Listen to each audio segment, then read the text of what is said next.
ভারতীয় জনতা পার্টির প্রতিনিধিরা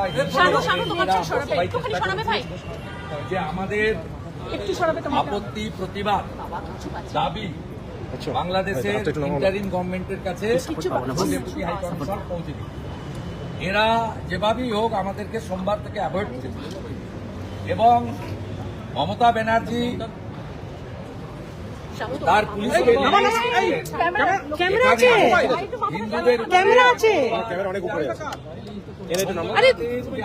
আক্রমণ করেছে।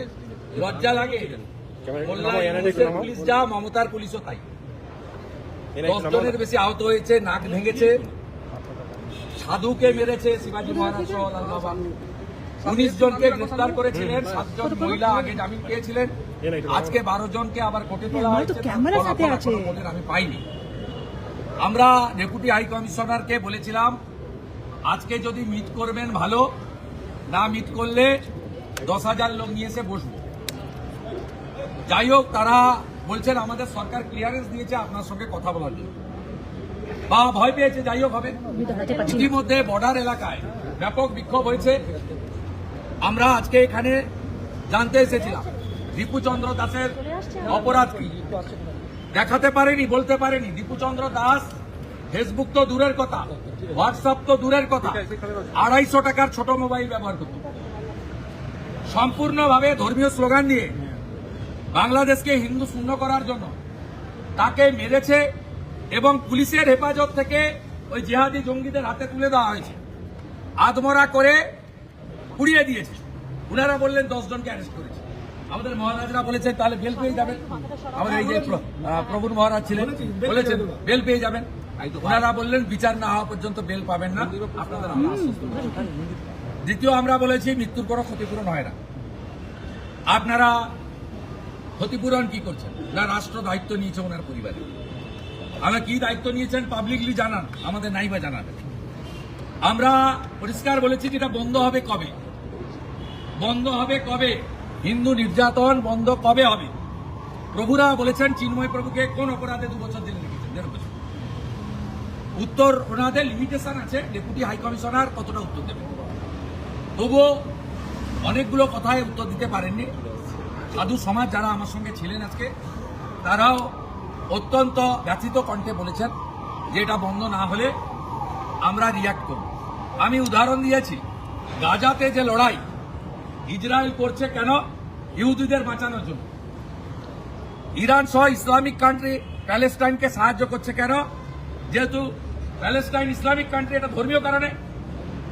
আমি প্রশ্ন করেছি বাংলাদেশ সরকারকে যে আগের প্রধানমন্ত্রী হাসিনা ওয়াজেদ রোহিঙ্গা মুসলমানদের কক্সবাজারে থাকতে দিয়েছিলেন কেন? মুসলমান বলে। তাহলে ওপারে 2 কোটি হিন্দু আছে, তারা মার খাবে, পুড়িয়ে দেবেন যুবক ছেলেগুলোকে। এইটুকুটুকু বাচ্চা, তরতাজা সুন্দর সুন্দর যুবক ছেলে, তাদেরকে পুড়িয়ে মারবেন। আর এপারের 100 কোটি হিন্দু বসে বসে দেখবে। এই জিনিস হতে পারে না, হতে পারে না। আমি আপনাকে বললাম খালা মমতা যত প্রাচীর করে পুলিশ করে রাখুক, ব্যবস্থা যদি না নেয়, নতুন বছরে এই সবগুলোকে তুলে ফেলে দেব। যেমন যুব ভারতীতে মেসির দিন যুবকদের, ইয়াং জেনারেশনের তারা দেখেছে, রাজীব কুমাররা ছুটে পালিয়েছে। আমরা এখানে দেখিয়ে দেব বলে গেলাম। আর আজকে 1000 সাধু এসেছেন, 300 নাগা সন্ন্যাসী। গঙ্গাসাগরে 5 লাখ সাধু যাবেন। গঙ্গাসাগরে স্নান করে ফেরার পরে আমি সব সাধুকে বাবুঘাট থেকে তাদেরকে পথ দেখিয়ে এখানে নিয়ে আসবো। কলকাতা পুলিশের কত ক্ষমতা আছে মনোজ বার্মার, ওই দিন দেখা হবে।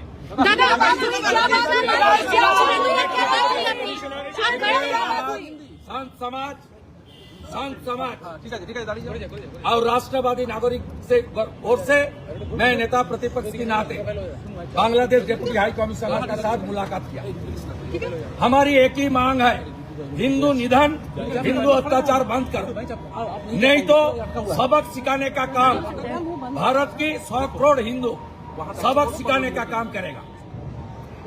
उन्होंने 4-5 दिन हम लोग को साथ मुलाकात नहीं किया। मुल्ला यूनुस दा कर रहा है, यहाँ ममता खला एक ही काम कर रहा है। जो प्रोटेस्टर है उनके ऊपर पुलिस को देकर पीट पाट करना, अरेस्ट करना, नॉन अवेलेबल सेक्शन लगाना और किस तरीके से प्राचीर बना दिया, देखिए स्टील का प्राचीर बना दिया। ये कौन है? ये बांग्लादेश कौन है? ये कौन है? इनको संरक्षण देने का काम ममता सरकार कर रहा है। इसको सबक सिखाने का काम हिंदू समाज करेगा, हिंदू समाज करेगा। 2 करोड़ हिंदू है बांग्लादेश में, उनके ऊपर अत्याचार होगा तो हिंदुस्तान का 100 करोड़ हिंदू आवाज उठाने का काम करेगा। और जो हमारा सागर मेला है कपिल मुनि आश्रम का, गंगा सागर, उसका बाद 5 लाख साधु समाज कश्मीर से कन्याकुमारी सागर में आएगा। हम लोग सबको लेकर यहाँ आऊंगा और इनको उखाड़ फेंकने का काम हम लोग करेगा। मान के चलिए 10 आदमी अरेस्ट हुआ है। क्या बोला उन लोगों ने? उनको बेल नहीं मिलेगा, जल्दी इनको विचार हो जाएगा। और बांग्लादेश का यूनुस सरकार ने दीपू चंद्र दास का फैमिली का पूरा रिस्पॉन्सिबिलिटी ले लिया और आने वाला दिन में ये लोग हिंदू के ऊपर अत्याचार, माइनॉरिटीज के ऊपर अत्याचार नहीं होगा। বিক্রম মন্ডল এদের উপরে আমরা এত সার্টিফিকেট দাদা, একের পর এক ঘটনা ঘটছে, বিচার কি পাবে? लोग का यही मांग